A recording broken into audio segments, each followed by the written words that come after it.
लिन यी अपने ट्रैक पर रुकने से खुद को रोक नहीं सके। उनकी अभिव्यक्ति गहरी हो गई।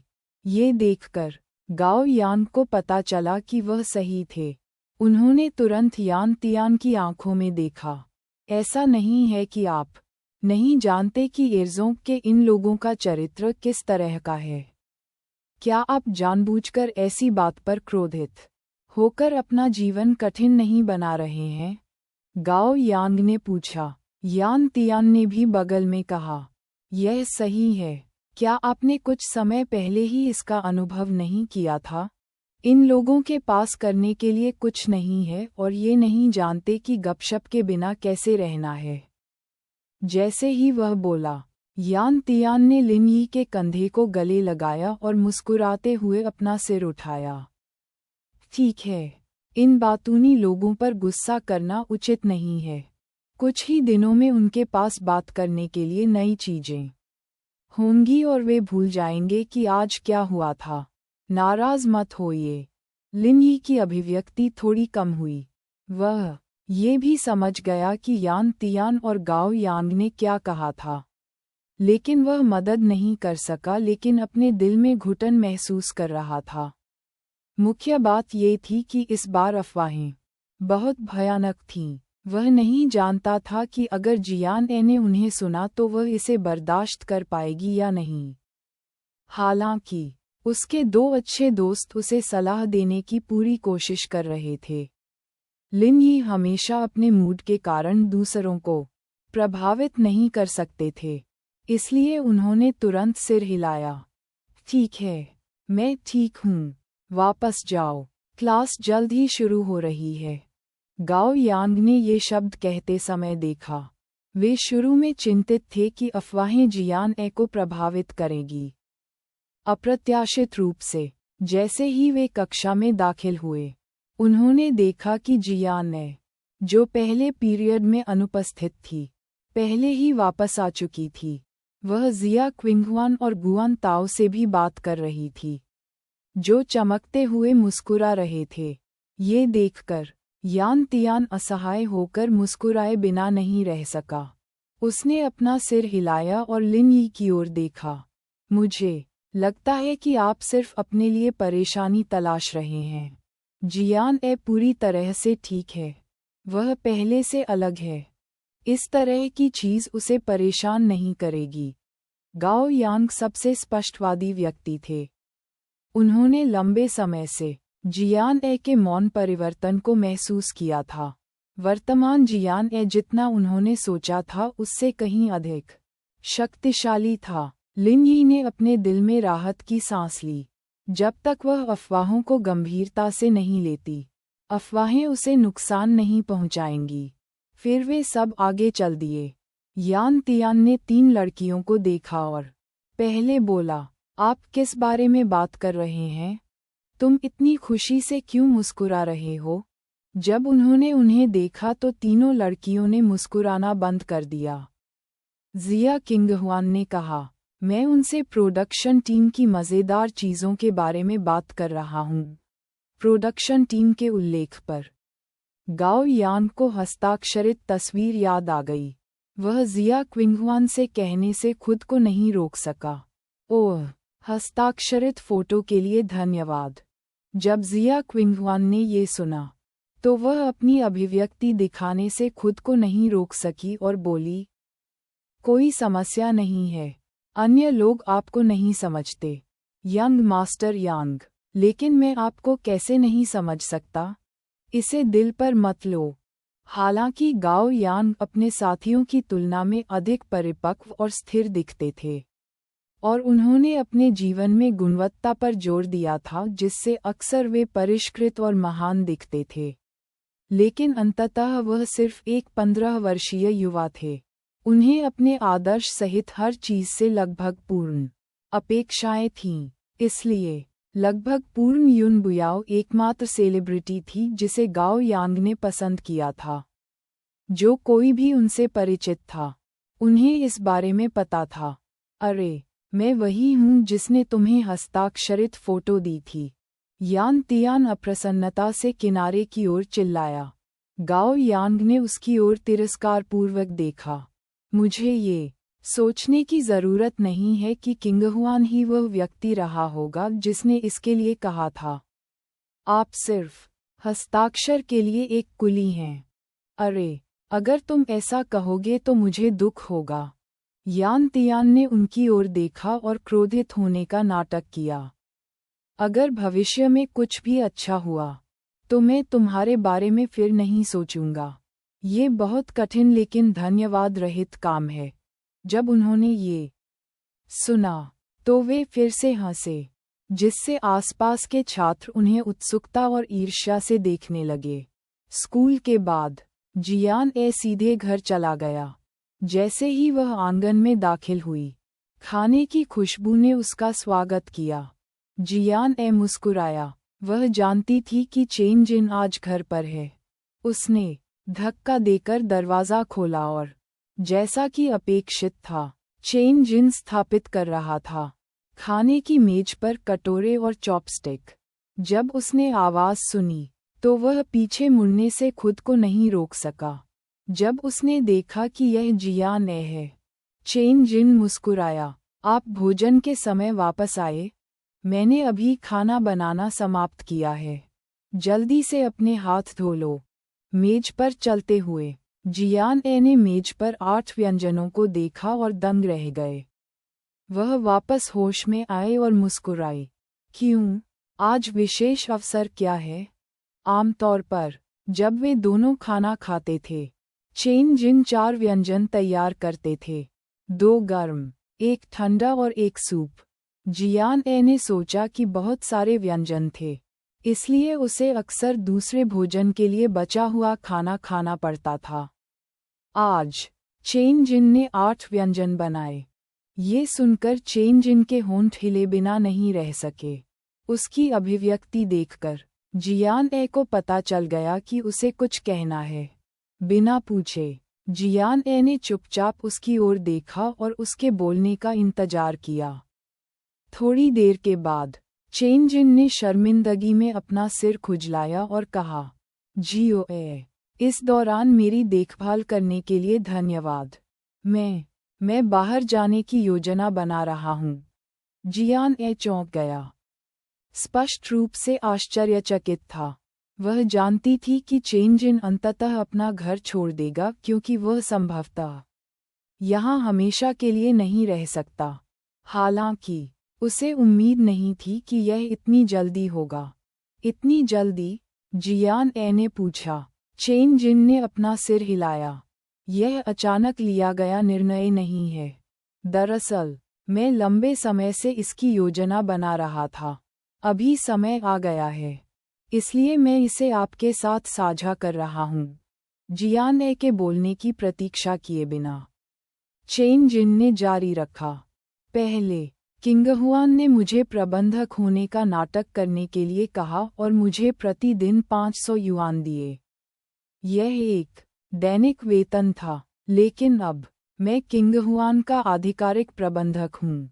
मेरा वेतन मासिक आधार पर है, प्रति माह 20,000 युआन, जो पिछले वर्ष में मेरी कमाई से अधिक है। इस पैसे के साथ मेरे पास एक घर किराए पर लेने और वहाँ रहने की स्थिति है। जब मैं 1 साल के लायक पैसे बचाता हूँ, तो मैं बैयून शहर में एक घर खरीद सकते हैं।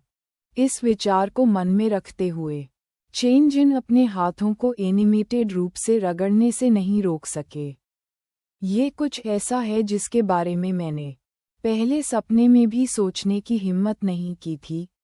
चेन जिन ने चमकती आंखों से जियान ए की ओर देखा। आप ये सब मेरे पास लाए, धन्यवाद। जियो ए। चेन जिन की अभिव्यक्ति ईमानदार थी, लेकिन जियान ए ने तुरंत कहा, ये सब आपकी कड़ी मेहनत का परिणाम है। मैंने इसे आपको नहीं दिया। जियान ए ने श्रेय का दावा करने की हिम्मत नहीं की। अगर उसका वास्तव में इससे कोई लेना देना था, तो केवल एक चीज़ जिसका वह श्रेय ले सकती थी, वह थी जब वह किंगहुआन को घर ले आई और संयोग से चेन जिन भी वहाँ थी।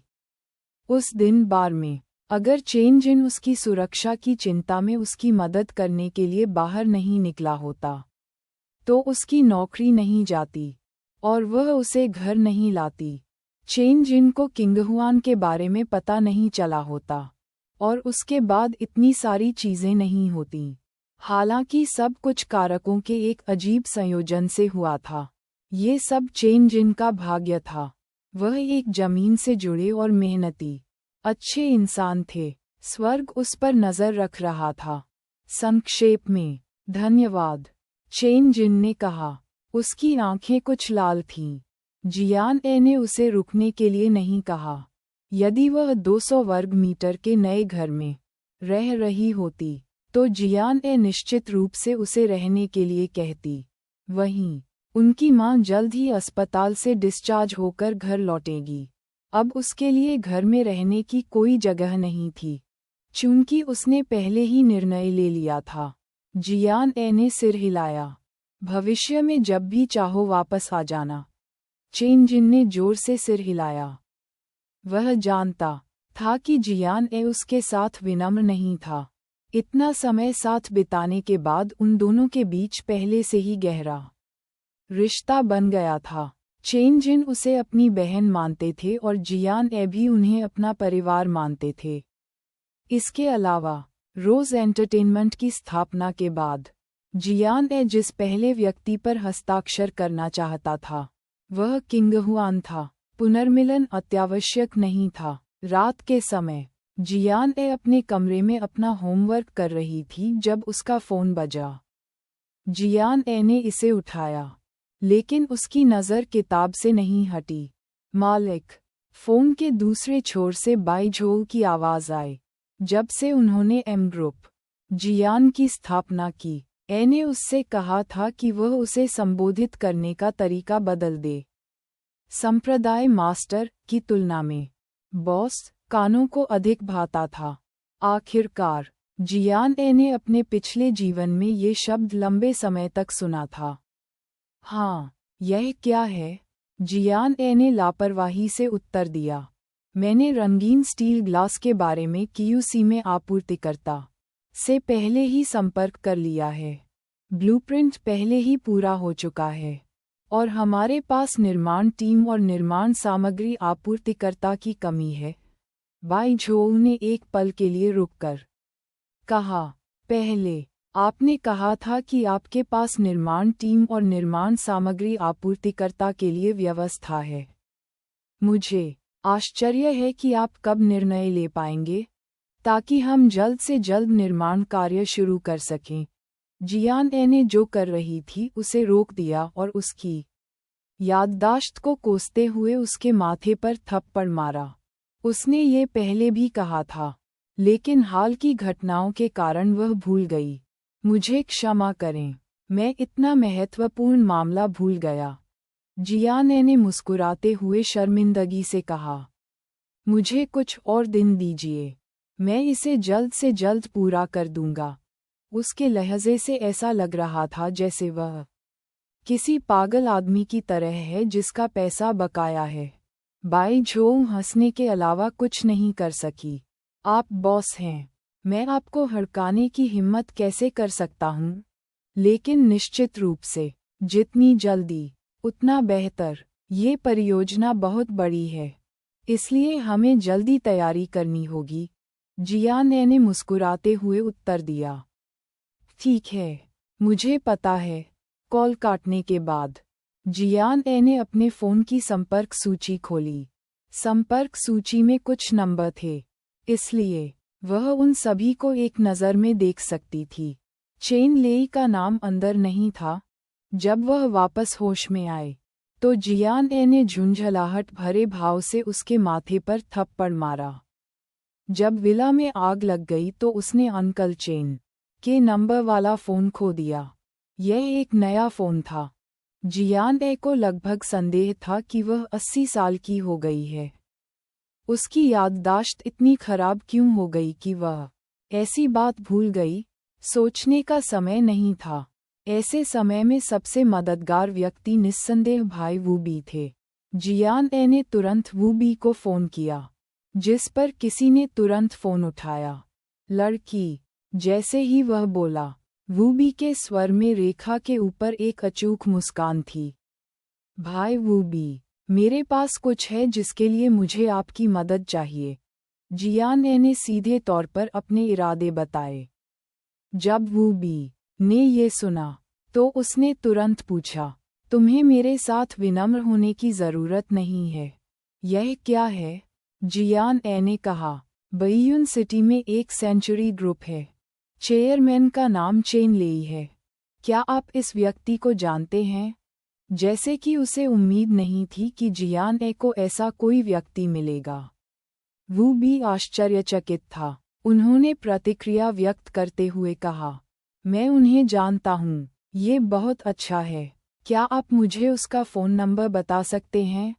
जियान ने तुरंत कहा, मुझे उससे कुछ ज़रूरी बात कहनी है। ठीक है, मैं इसे आपको बाद में भेजूंगा। हालांकि वो भी उत्सुक था। उसने ज्यादा कुछ नहीं पूछा। अगर लड़की को ये बात कहनी होती तो वह उसे बता देती। जल्द ही उसने नंबर भेज दिया। दोबारा कॉल करने से पहले जियान ने नंबर सेव कर लिया। काफी देर तक फोन बजता रहा। जैसे ही जियान ने सोचा कि दूसरा पक्ष जवाब नहीं देगा, यह अचानक जुड़ गया। नमस्ते। रिसीवर से एक गहरी और स्थिर पुरुष आवाज आई। हालांकि सिग्नल कट से गुजरने वाली आवाज थोड़ी अवास्तविक थी, जियान अभी भी बता सकता था कि यह चेन लेई की आवाज थी। वह बोली, हेलो अंकल चेन, मैं जियो हूँ। चेन लेई स्तब्ध रह गए, लेकिन उन्होंने तुरंत प्रतिक्रिया व्यक्त की और मुस्कुराए। जियो नमस्ते। आपने आखिरकार अंकल को फ़ोन किया, लेकिन आपका नंबर मेरे द्वारा सेव किए गए नंबर से अलग है। जियान ने तुरंत समझाया। मुझे क्षमा करें अंकल चेन, हाल ही में बहुत सारी चीज़ें हो रही हैं। अगर ये तथ्य नहीं होता कि बाई झोऊ ने मुझे याद दिलाया होता, तो मुझे याद नहीं होता। जहाँ तक फ़ोन नंबर की बात है, जिस फ़ोन से हमने पिछली बार नंबरों का आदान प्रदान किया था, वह अब इस्तेमाल नहीं किया जा सकता क्योंकि वह पानी में गिर गया। यह एक नया है। 2002 में एक फ़ोन का मिलान केवल एक फ़ोन नंबर से किया जाता था। सिम कार्ड जैसी कोई एडवांस चीज़ अभी भी नहीं थी। चेन लेई समझ गए। हालांकि रात के लगभग 9 बज रहे थे। उन्होंने जियान ऐसे कहा, चाहे आप कितने भी चिंतित क्यों न हों, आपको रात में काम के बारे में बात करने की ज़रूरत नहीं है। जियो मेरी कंपनी में आने और मेरी तलाश करने के लिए एक समय की व्यवस्था करें। हम बात कर सकते हैं। जब हम मिलेंगे तो विस्तार से। आप क्या सोचते हैं? क्या कल शाम 6 बजे ठीक रहेगा? जियान ने कल स्कूल के बाद का समय मांगा। जब चेन लेई ने देखा कि जियान ने सप्ताहांत के लिए कोई अपॉइंटमेंट नहीं लिया है, तो उसे पता चला कि वह चिंतित थी। वह तुरंत मुस्कुराया और सहमत हो गया। ठीक है, मैं अपने सचिव को बता दूंगा। मैं कल शाम 6 बजे के बाद आपके लिए कुछ समय छोड़ दूंगा। धन्यवाद अंकल चेन। फोन रखने के बाद चेन लेई के चेहरे पर मुस्कान अभी भी थी। किसने बुलाया? आप बहुत खुश लग रहे हैं। इसी समय रेशमी स्नान वस्त्र पहने एक महिला बाथरूम से बाहर निकली। हालांकि महिला की उम्र 40 साल से अधिक थी, लेकिन उसने अपना अच्छा ख्याल रखा था और ऐसी लग रही थी जैसे वह 30 के आसपास की हो। जब वह अपनी बाह पर त्वचा देखभाल उत्पाद लगा रही थी तो वह चेन लेई को देख रही थी। महिला का नाम लियू लिन था और वह चेन लेई की पत्नी थी। वह सेंचुरी ग्रुप की प्रशासनिक प्रबंधक भी थीं। जब चेन लेई ने ये सुना, तो वह अपना सिर हिलाने और हंसने से खुद को नहीं रोक सका। उन्होंने लियू लिन की ओर देखा और कहा, क्या तुम्हें अब भी वह 14 वर्षीय लड़की याद है जिसका मैंने तुमसे पहले उल्लेख किया था? लियू लिन कभी चेन लेई के सचिव थे। पेशेवर जड़ता के कारण उनकी याददाश्त बहुत अच्छी थी। उसने तुरंत सिर हिलाया। मुझे याद है, उसका नाम जियो है। यह उसकी है। चेन लेई ने गहरी सांस ली और धीरे से कहा, पिछली बार सिटी हॉल भूमि नीलामी में ईस्ट सी रियल एस्टेट अचानक सामने आया, जिससे जियान समूह को भारी नुकसान हुआ। इस मामले को एक लेख का रूप भी दिया गया और बय्यून रियल एस्टेट जगत में एक मजाक की तरह फैला दिया गया। ये सुनकर लियू लिन मुस्कुराई। इतने सालों में ये पहली बार है जब किसी को जियान ग्रुप के बारे में पता चला है। चेन लेई ने सिर हिलाया। जियो ए ईस्ट सी रियल एस्टेट का बॉस है। जब लियू लिन ने ये सुना तो वह चौंक गई। उसने वह करना बंद कर दिया और दर्पण से चेन लेई को देखा। क्या आपने कहा कि जियो ए नामक लड़की ईस्ट सी रियल एस्टेट की है? इससे पहले कि वह अपनी बात समाप्त कर पाती, चेन लेई ने अपनी भौहें उठाईं और उसकी ओर सिर हिलाया। आपको इसकी उम्मीद नहीं थी, क्या वह केवल 14 वर्ष की नहीं है? लियू लिन को यह अविश्वसनीय लगा। एक 14 वर्षीय बच्ची अधिकतम अपने हाई स्कूल के दूसरे वर्ष में थी। चेन लेई और लियू लिन का एक बेटा था जो 15 साल का था, और वह केवल 2 साल का था। लेकिन ये सच है, चेन लेई ने कहा। लियू लिन ने आश्चर्य से अपना सिर हिलाया। यह आसान नहीं है। उसने इतनी कम उम्र में इतना चौंकाने वाला काम किया। यदि कोई किशोर स्टॉल लगाकर काम करता है तो ये तब भी स्वीकार्य होगा, भले ही एक प्रतिभाशाली बच्चा व्यवसाय शुरू कर दे। हालांकि रियल एस्टेट उद्योग दूसरों से अलग था। इसके लिए एक सटीक दीर्घकालिक दृष्टिकोण और निवेश के तरीकों की आवश्यकता थी, और इसके लिए पर्याप्त धन की भी आवश्यकता थी। यह अन्य उद्योगों से मौलिक रूप से भिन्न था। यही कारण था कि लियू लिन को झटका लगा। मैंने जियो ए से उसकी पहचान गुप्त रखने का वादा किया था। आप इसके बारे में किसी को नहीं बता सकते, चेन लेई ने अपनी पत्नी को याद दिलाया। लियू लिन ने सिर हिलाया। दूसरी तरफ जियान ए ने फ़ोन काट दिया और बाई झोउ को फ़ोन किया। उसने उससे कल शाम 6 बजे सेंचुरी ग्रुप की पहली मंजिल की लॉबी में इकट्ठा होने के लिए जमीन के पहले टुकड़े पर काम कर रही कोर प्रोजेक्ट टीम को सूचित करने के लिए कहा। अगले दिन जियान ए ट्रेन में जाने से पहले सामान्य से 20 मिनट अधिक सोई।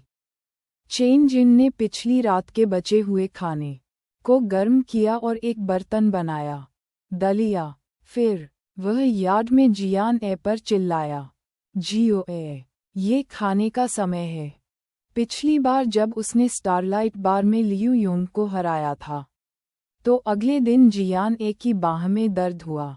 जियान ए को पता था कि यद्यपि उसने मानसिक साधना तकनीक सीख ली है, उसका शरीर बहुत कमजोर है और उसे और अधिक प्रशिक्षण लेना होगा। इसलिए वह हर दिन अपने यार्ड में प्रशिक्षण लेती थी। हालांकि इसमें ज्यादा समय नहीं लगा था, लेकिन इसके परिणाम दिखने शुरू हो गए थे। उसे पहले की तरह जल्दी थकान महसूस नहीं होती थी। नाश्ते के बाद जियान ए सीधे स्कूल चला गया। हालांकि आज जैसे ही वह स्कूल में दाखिल हुई, जियान ए को लगा कि सभी की अजीब निगाहें उस पर हैं। तार्किक रूप से कहें तो जियान ए के लिए लोगों द्वारा उसका आकार बढ़ाना कोई आश्चर्य की बात नहीं होनी चाहिए। लेकिन उस दिन लोगों की अभिव्यक्ति पहले से अलग थी। अतीत में हर कोई जियान ए को तिरस्कार या पूछताछ की दृष्टि से देखता था, लेकिन आज जियान ए ने उनकी आंखों में भय और भय देखा। क्या चल रहा था? जियान ए ने भौहें चढ़ा दीं और महसूस किया कि चीजें सरल नहीं थीं। हालांकि वह नहीं जानती थी कि यह आसान क्यों नहीं था। इसके अलावा इससे भी अधिक असामान्य बात ये थी कि अतीत में हर कोई फुसफुसाते हुए हमेशा उसकी ओर देखता था। हालांकि आज ये लोग उसकी नज़रों से बच गए और किसी कारण से उनकी आंखों में भय का एक निशान दिखाई दिया। इसके अलावा उनमें से किसी ने भी बात नहीं की। इससे जियान ए स्तब्ध रह गई। जिसने कारण सुनने के लिए अपने कान खड़े कर लिए। जियान ए ने इन लोगों को संदेह की दृष्टि से देखा। उन्होंने डरे हुए पक्षियों की तरह घबराहट में दूसरी ओर देखा और तेजी से चले गए। यह ऐसा था मानो उन्होंने जियान ए को प्लेग के देवता के रूप में माना और उससे परहेज किया। इसका पता लगाने में असमर्थ जियान ए ने इसे अनदेखा करने का फैसला किया। उसने अपनी गति तेज कर दी और सीधे कक्षा में वापस चली गई। जैसे ही जियान ए पहुंची, शोरगुल वाली कक्षा में सभी ने बात करना बंद कर दिया। उन्होंने उन लोगों की तरह ही जियान ए को भी देखा। जियान ए बिना ऊपर देखे अपनी सीट पर लौट आई। जिया किंगहुआन अभी तक नहीं आया था, लेकिन यान तियान ने उससे संपर्क करने की पहल की। जियान ए ने यान तियान की ओर देखा और फिर किंगहुआन की सीट की ओर अपनी ठुड्डी उठाई। यान तियान समझ गया और समारोह में खड़े हुए बिना बैठ गया। उन्होंने धीमी आवाज में जियान ए से कहा, क्या उन्होंने जो कहा वह सच था? जियान ए पहले से ही भ्रमित थी, इसलिए जब यान तियान ने ये पूछा तो उसका चेहरा प्रश्न चिन्हों से भर गया। क्या सच है? जियान ए ने इधर उधर नहीं कहा और पूछा, जब मैं आज स्कूल में दाखिल हुआ तो सभी ने मुझे अजीब नज़रों से देखा। क्या हुआ? तुम्हें अभी भी कारण नहीं पता? यान तियान स्तब्ध रह गया। जियान ए ने अपनी आंखें घुमाईं। अगर मुझे पता होता तो क्या मैं तुमसे पूछता? क्या गलत है? यान तियान का मुंह खुल गया, लेकिन इससे पहले कि वह कुछ कह पाता, उसने अचानक जिया क्विंगहुआन को हवा की तरह कक्षा में भागते हुए देखा। यान तियान इतना डर गया कि वह झटके से उठ खड़ा हुआ। अगले सेकंड में जिया क्विंगहुआन अपनी सीट पर बैठ गई, इससे पहले कि जियान ए प्रतिक्रिया दे सके। जिया क्विंगहुआन ने अचानक अपना शरीर सीधा कर लिया। जियो ए, क्या मैंने जो सुना वह सच था? अन्य छात्र भी उत्सुकता से जियान ए की बात सुन रहे थे। हालांकि जिया क्विंगहुआन के सवाल के सामने जियान ए को सिरदर्द महसूस हुआ। उसने जिया क्विंगहुआन को देखा और फिर यान तियान को। जब यान तियान ने ये देखा तो उसने तुरंत कहा, क्या तुमने कल दोपहर को वर्ष 2 के सीनियर से झगड़ा किया था? जियान ए स्तब्ध रह गया। सिर्फ इस वजह से, कल जब उसने कोई हरकत की तो गलियारे में सभी लोग देख रहे थे। उसका कुछ भी छुपाने का कोई इरादा नहीं था। इसके अलावा, ये कल लंच ब्रेक के दौरान हुआ। इन लोगों के चुगलखोर स्वभाव को देखते हुए यह बात कल दोपहर को फैल जानी चाहिए थी। ये सिर्फ एक लड़ाई थी। क्या हर किसी की प्रतिक्रिया कुछ ज्यादा ही अतिरंजित नहीं थी? उसने किसी को नहीं मारा। जियान ए ने सिर हिलाया और स्वीकार किया। इसकी वजह से? बिल्कुल नहीं। जिया किंगहुआन ने जियान ए की ओर देखा और पूछा। इस वजह से डीन होऊ ने आपको चाय के लिए अनुशासनात्मक कार्यालय में बुलाया। फिर वह सुंदर आदमी फिर से आया। मैंने सुना है कि कॉल करने के बाद सीनियर लियू ना का परिवार दिवालिया हो गया। क्या ये सच है? जियान ए अवाक था। तो क्या वे इसके लिए उसका इंतजार कर रहे थे? वह अचानक समझ गई, अगर ये बात फैली तो सबकी प्रतिक्रिया वाजिब होगी। आखिर वो भी सदमे में थी। हालांकि ये खबर किसने फैलाई? आखिरकार अनुशासनात्मक कार्यालय में कुछ ही लोग थे। यदि वह यह नहीं कहती तो लियू ना दूसरों को ये बताने की पहल नहीं करती कि उसका परिवार दिवालिया हो गया है ना? उन दोनों के अलावा केवल एक वरिष्ठ बचा था, जिनशिन। मैं आपसे एक प्रश्न पूछ रहा हूँ। ये देखकर कि जियान ए ने कुछ नहीं कहा, किंगहुआन घबराने के अलावा कुछ नहीं कर सका। क्या ऐसा हुआ? जियान ए ने पलकें झपकाईं और धीरे से सिर हिलाया। हाँ, हिस। जिया क्विंगहुआन तुरंत हौंफने लगा। ये स्पष्ट था कि वह सदमे में थी। यान तियान ने भी अपनी आंखें चौड़ी कर लीं। महज एक फ़ोन कॉल से एक कंपनी को दिवालिया बनाने के लिए उनकी किस तरह की पृष्ठभूमि थी। इसके अलावा लियू ना के पिता की कंपनी एक बड़ी कंपनी थी जिसका बाजार मूल्य लगभग 100 मिलियन युआन था। ये था एक गहरी नींव। बस एक साधारण फोन कॉल और वह दिवालिया हो गया।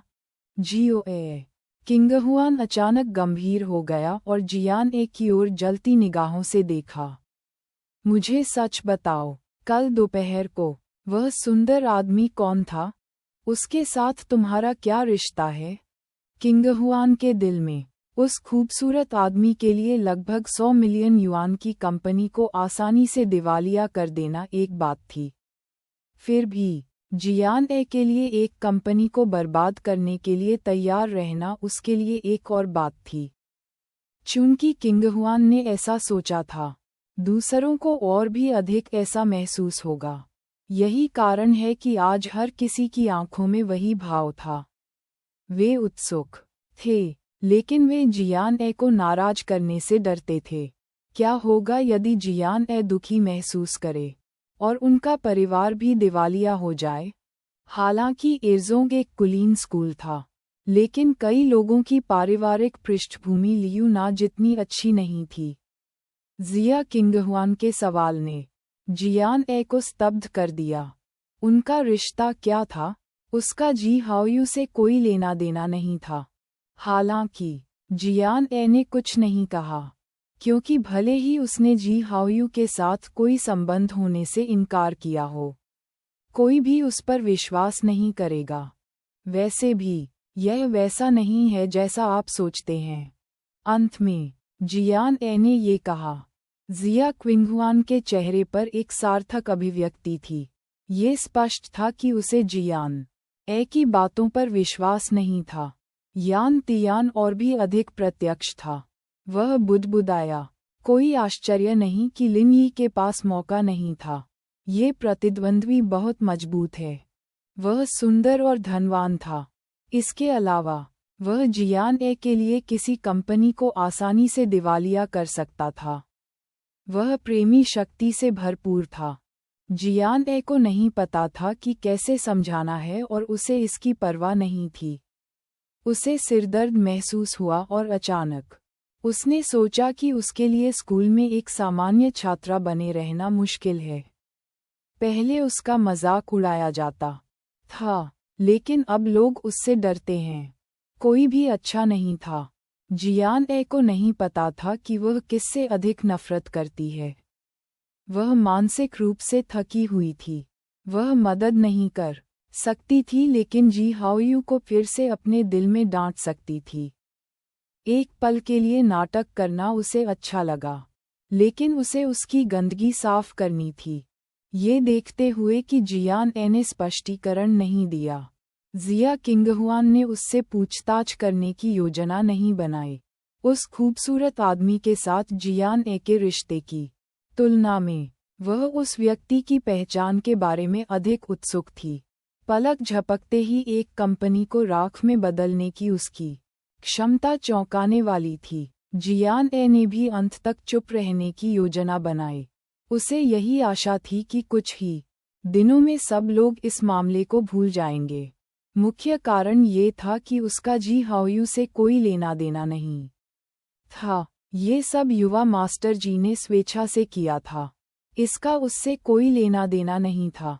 इस विचार को ध्यान में रखते हुए जियान ए ने सभी की निगाहों को नज़रअंदाज कर दिया और उन्हें नज़रअंदाज कर दिया। दोपहर के समय कैफेटेरिया में लिन यी ने आज 4 व्यंजन ऑर्डर किए। अपनी थाली में बर्तनों को देखते हुए यान तियान और गाओ यांग एक दूसरे को देखने से खुद को नहीं रोक सके। यान तियान ने कहा, आज आपकी भूख काफ़ी अच्छी है। क्या आप दुख को भूख में बदलने की कोशिश कर रहे हैं? गाओ यांग भी चिंतित थे कि अफवाहें लिन यी को फिर से प्रभावित करेंगी। लिन यी ने शांति से कहा, मैं ठीक हूँ, चिंता मत करो। यान तियान, क्या तुम सच में ठीक हो? लिन यी रुकी और उन दोनों की ओर देखा। गाओ यांग सही हैं, मुझे अब अपनी स्थिति का पता लगाना होगा। मैं जियान ए से बहुत अधिक प्रभावित नहीं हो सकता। अगर आप ऐसा सोचते हैं तो ये सबसे अच्छा है। गाओ यांग ने अपना चश्मा ठीक किया। इसके अलावा जियान ए ने कुछ भी स्वीकार नहीं किया। हर कोई इसे फैला रहा है। लिन यी मुस्कुराई और सिर हिलाया। यह सही था। जियान ए ने उस व्यक्ति पर अपना प्रेमी होने का दावा नहीं किया। जब तक जियान ए ने इसे स्वयं नहीं कहा, तब तक वह इस पर विश्वास नहीं करेगा। इससे प्रभावित होना तो दूर की बात है। स्कूल के बाद जियान ए ने सेंचुरी ग्रुप के मुख्यालय के लिए टैक्सी ली। चेन लेई के सेंचुरी ग्रुप का बैयून शहर में लगभग 100 साल का इतिहास था। ये रियल एस्टेट जगत का एक बड़ा निगम था।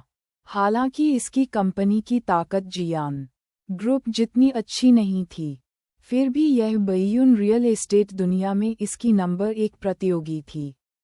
रियल एस्टेट के अलावा सेंचुरी ग्रुप ने निर्माण सामग्री और इंजीनियरिंग में भी काम किया। ये कहा जा सकता है कि जियान ग्रुप और सेंचुरी ग्रुप जैसी बड़ी रियल एस्टेट कंपनियां अपनी खुद की स्थापना करेंगी। कंपनी के एक विशिष्ट पैमाने पर पहुंचने के बाद निर्माण सामग्री कंपनियां और इंजीनियरिंग टीमें इस तरह वे न केवल लागत बचा सकते थे, बल्कि वे निर्माण की गुणवत्ता की गारंटी भी दे सकते थे। रियल एस्टेट, निर्माण सामग्री और इंजीनियरिंग 3 चीजें थीं जो एक रियल एस्टेट कंपनी को अपनी औद्योगिक श्रृंखला के हिस्से के रूप में रखनी चाहिए। जियान ए का ईस्ट सी रियल एस्टेट अभी स्थापित हुआ था और उस हद तक नहीं किया जा सका, लेकिन भविष्य में यह उसी दिशा में विकसित होगा। टैक्सी वानबाओ जिले में एक इमारत के सामने रुकी। जियान ए कार से बाहर निकला और ऊपर देखा। इमारत लगभग 20 मंजिल ऊंची थी। यह एक विशिष्ट निगम भवन था। ये भव्य और भव्य था, लेकिन इसमें कुछ डिज़ाइन का अभाव था। जियान ए के ईस्ट सी रियल एस्टेट के विपरीत, जिसमें केवल एक कार्यालय मंजिल थी, उसके सामने की यह पूरी इमारत सेंचुरी ग्रुप की थी। चारों ओर देखने का समय नहीं था। बस एक नज़र में जियान ए इमारत के घूमने वाले दरवाजे की ओर तेजी से बढ़ा। क्योंकि वह स्कूल के बाद सीधे आई थी, जियान ए ने अभी भी एयरजोंग की स्कूल वर्दी पहनी हुई थी। जैसे ही वह निगम भवन की पहली मंजिल पर लॉबी में दाखिल हुई, बाई झोउ ने उसे देखा। मालिक! बाई झोउ तेजी से उसका स्वागत करने के लिए आगे बढ़ी। जियान ए ने सिर हिलाया और बाई झोउ की ओर देखा। क्या हर कोई यहाँ है? बाई झोउ ने सिर हिलाया। वे सब यहाँ हैं। ये सुनकर जियान ए सीधे पहली मंजिल पर फ्रंट डेस्क पर गया। शाम के लगभग 6 बज रहे थे। फ्रंट डेस्क पर मौजूद लोग पहले ही काम से छुट्टी ले चुके थे और ड्यूटी पर केवल एक महिला रिसेप्शनिस्ट थी। रिसेप्शनिस्ट ने जियान ए को देखा और एक पल के लिए स्तब्ध रह गई। फिर उसने मुस्कुराते हुए पूछा, मैं आपकी क्या मदद कर सकती हूँ? जियान ए ने मुस्कुराते हुए कहा, हेलो, मेरा नाम जियो ए है। मैं 6 बजे आपके अध्यक्ष से मिल रहा हूँ। चेन लेई ने फ्रंट डेस्क को पहले ही सूचित कर दिया था। जब रिसेप्शनिस्ट ने जियान ए का नाम सुना, तो उसने एक प्रबुद्ध अभिव्यक्ति प्रकट की। फिर उसने हॉल के दाईं ओर इशारा किया। लिफ्ट वहाँ पर है। सीधे 21वीं मंजिल पर जाएं। जब आप वहाँ पहुँचेंगे, तो अध्यक्ष के सचिव आपको प्राप्त करेंगे। धन्यवाद। लिफ्ट में प्रवेश करने के बाद बाई झोउ ये कहने से खुद को नहीं रोक सकी, यह निगम भवन बहुत पुराने जमाने का है। जियान ए मुस्कुराया और कुछ नहीं कहा। आजकल कई इमारतें ऐसी थीं, और उन सभी में डिज़ाइन की समझ नहीं थी। वे ऊंची और चौकोर इमारतें थीं, और अधिक से अधिक छत पर कुछ सजावट होगी। आखिरकार ये इमारतें पिछली शताब्दी में बनाई गई थीं। उस समय उनका सौंदर्य शास्त्र ऐसा था, लेकिन अब वे उतने सुंदर नहीं थे।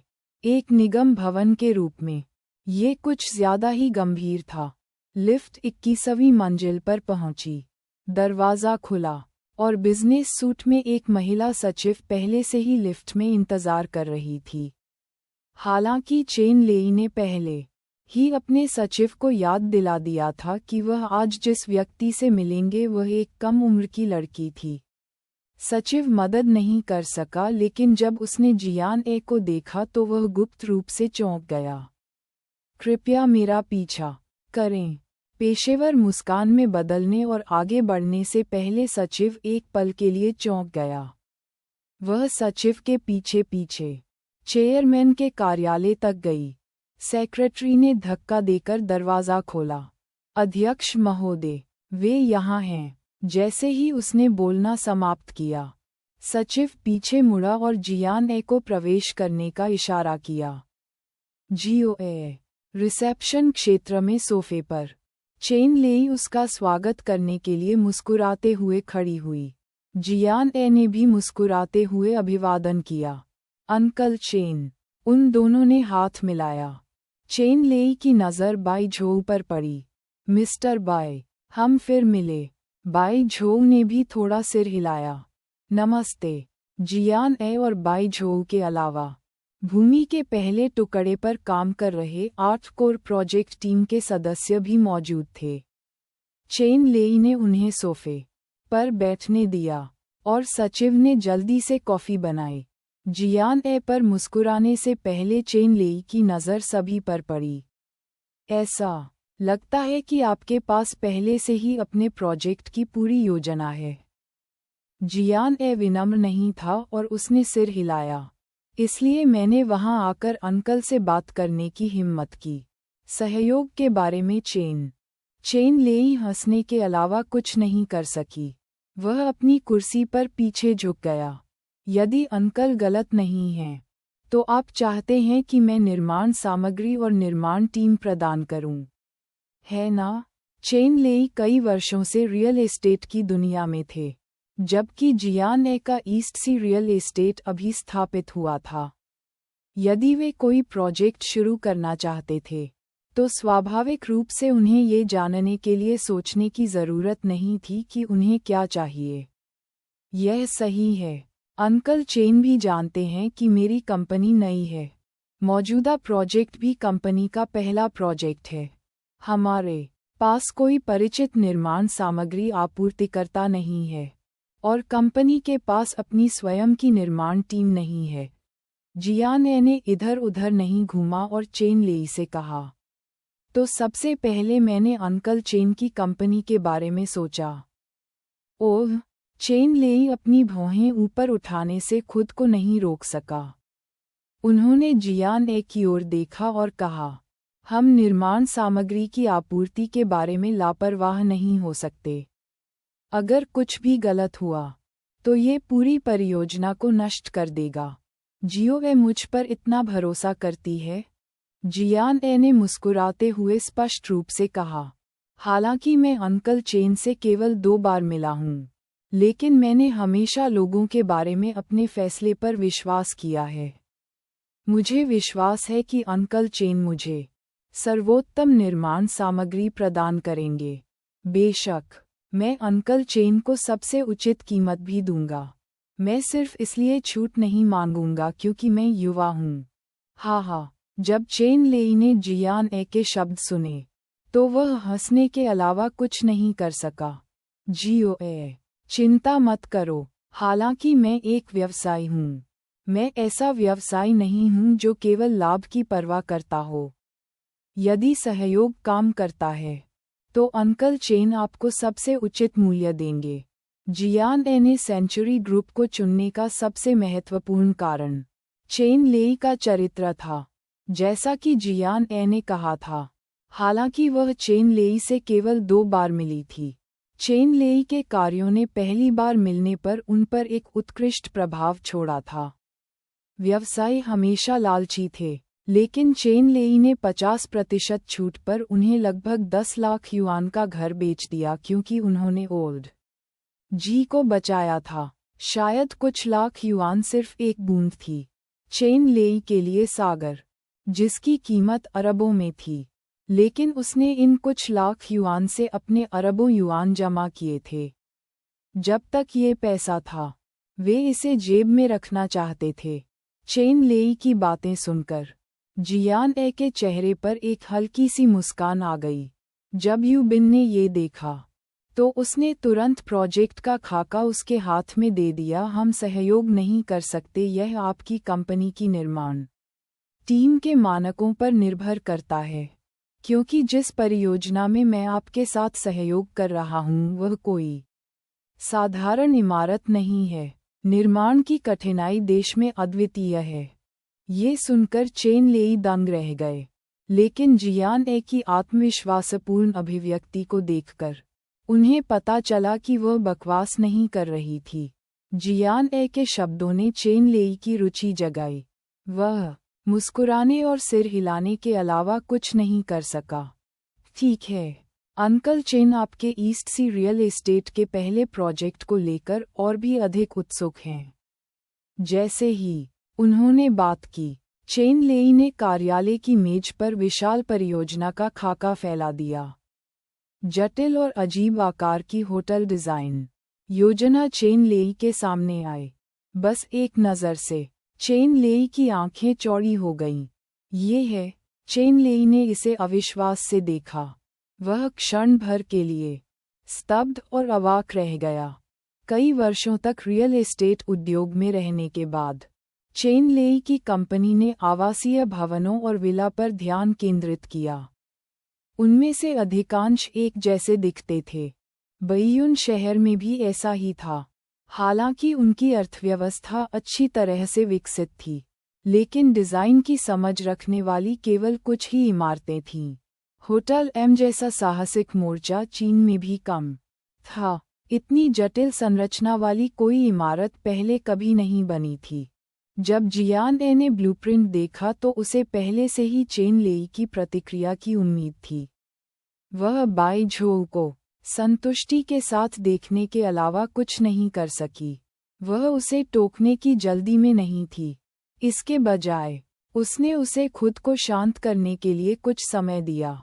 थोड़ी देर बाद चेन लेई अपने पास वापस आए। इंद्रियां उसके चेहरे पर अब भी सदमा था। वह अपना सिर हिलाए बिना नहीं रह सका और बोला, कितना अद्भुत! यह अद्भुत है। बिना किसी संदेह के चेन लेई उस व्यक्ति की प्रशंसा कर रहे थे जिसने होटल को डिज़ाइन किया था। चेन लेई ने अपनी नज़र जियान ए के चेहरे पर डाली और पूछा, जियो ए, क्या आपकी कंपनी के डिजाइनर ने इसे बनाया है? जियान ए मुस्कुराई और अपना सिर हिलाया। नहीं, ईमानदारी से कहूँ तो अंकल चेन, टॉम राइट ही थे जिन्होंने इसे डिज़ाइन किया था। Tom right? चेन लेई हैरान रह गए। यह वही प्रतिक्रिया थी जब जियान ए ने ये नाम सुना था। बुर्ज अल अरब के डिजाइनर टॉम राइट? जियान ए ने सिर हिलाया। हाँ, कोई आश्चर्य नहीं। चेन लेई हैरान थे, लेकिन अगर टॉम राइट इतना उच्च स्तरीय और बोल्ड डिज़ाइन तैयार करते तो ये समझ में आता। फिर क्या आप हाइचिंग जिले की जमीन पर एक होटल बनाने जा रहे हैं? चेन लेई ने पूछा। यह सही है। होटल एम जैसा दिखता है क्योंकि होटल का नाम एम है, जियान ए ने कहा। Hotel M.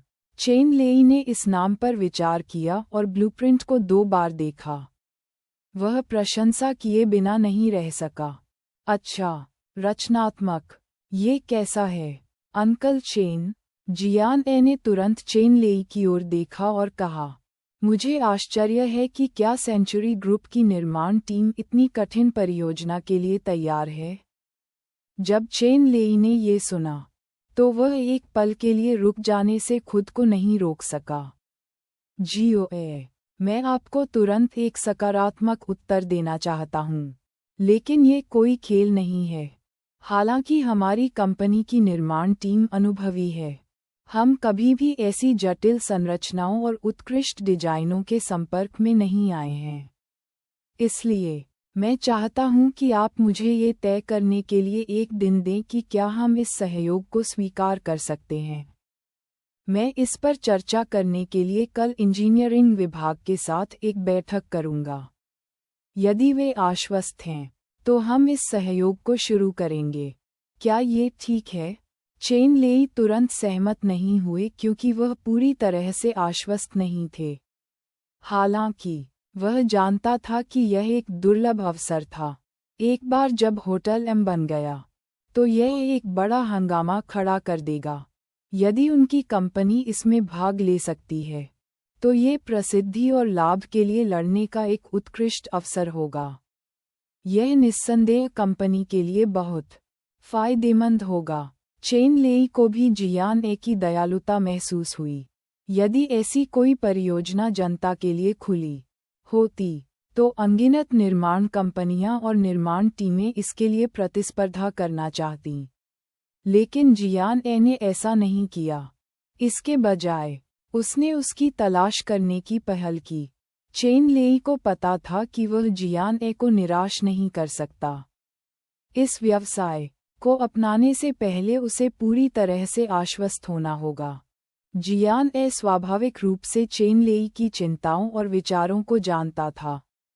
जब उसने ये सुना तो उसने तुरंत सिर हिलाया। मैं आज इस परियोजना के 8 प्रमुख नेताओं को यहाँ लाया हूँ। मैं शुरू में इस परियोजना का विवरण आप तक पहुँचाना चाहता था, लेकिन चूंकि अंकल चेन को चिंता है, बाई झोउ कल सुबह 9 बजे उन्हें लेकर आएंगे। उस समय अंकल चेन आपकी कंपनी के इंजीनियरिंग विभाग के लोगों को इकट्ठा कर सकते हैं। सभी लोग बैठेंगे और किसी परिणाम पर चर्चा करने के लिए संवाद करेंगे। ठीक है, मैं कल सुबह 9 बजे उनका इंतज़ार करूंगा। चेन लेई ने सिर हिलाया। सेंचुरी ग्रुप छोड़ने के बाद जियान ए सड़क के किनारे खड़ा हो गया और बाई झोउ की ओर मुड़ गया। मैं कल स्कूल जाऊंगा, इसलिए मैं नहीं आऊंगा। आप हर चीज़ के प्रभारी हैं। जितनी जल्दी हो सके मुझे बैठक के नतीजे बताएं। बाई झोउ ने सम्मानपूर्वक सिर हिलाया। हाँ बॉस। वे साउथ सिटी के जंक्शन तक पहुंचने तक बाई झोउ की कार में बैठे रहे। जियान ए ने उसे विदा करना जारी नहीं रखने दिया। इसके बजाय वह कार से बाहर निकली और घर चली गई, इससे पहले कि वह दरवाजे पर पहुंचती। जियान ए ने दूर से अपने घर के सामने एक आकृति खड़ी देखी। अंधेरा हो रहा था और जियान ए उस व्यक्ति का चेहरा देखने के लिए कुछ कदम आगे बढ़ा। ये जियाची था। जियाची, जियान ए ने पुकारा। याओ जियाची ने ऊपर देखा और जियान ए को देखा। वह मदद नहीं कर सका, लेकिन चिल्लाया, बहन, करीब आते हुए। जियान ए ने जियाची को आकार दिया और पूछा, तुम यहाँ क्यों खड़े हो? जियाची ने कहा, घर पर कोई नहीं है, दरवाज़ा बंद है। जब जियान ए ने ये सुना तो वह यार्ड की ओर देखने से खुद को नहीं रोक सकी। घर में बिल्कुल अंधेरा था। चेन जिन घर पर नहीं थे। किंगहुआन को हर दिन स्कूल के बाद प्रोडक्शन टीम में प्रवेश करना पड़ता था, इसलिए चेन जिन स्वाभाविक रूप से उसके साथ थे। उसकी नज़र जियाची पर पड़ी और उसने देखा कि वह अभी भी अपना स्कूल बैग ले जा रहा था। स्पष्ट था कि वह घर नहीं गया था। एरजोंग यिज़होंग की तरह जियाची ने जिस स्कूल में पढ़ाई की वह 5:05 पर समाप्त हुआ। शाम के 7 बज चुके थे। क्या वह उसके वापस आने का इंतज़ार कर रहा था? क्या आपने खाना खा लिया? जियान ए ने चिंता से पूछा। जियाची चिंतित लग रहा था, जैसे उसके मन में कुछ हो। ये सुनकर उसने केवल धीरे से सिर हिलाया। अभी तक नहीं। जियान ए ने उसकी अभिव्यक्ति को देखा और चिंतित होकर भौहें चढ़ाए बिना नहीं रह सका। मैंने भी नहीं खाया। चलो, दीदी तुम्हें कुछ खिलाने ले जाएगी।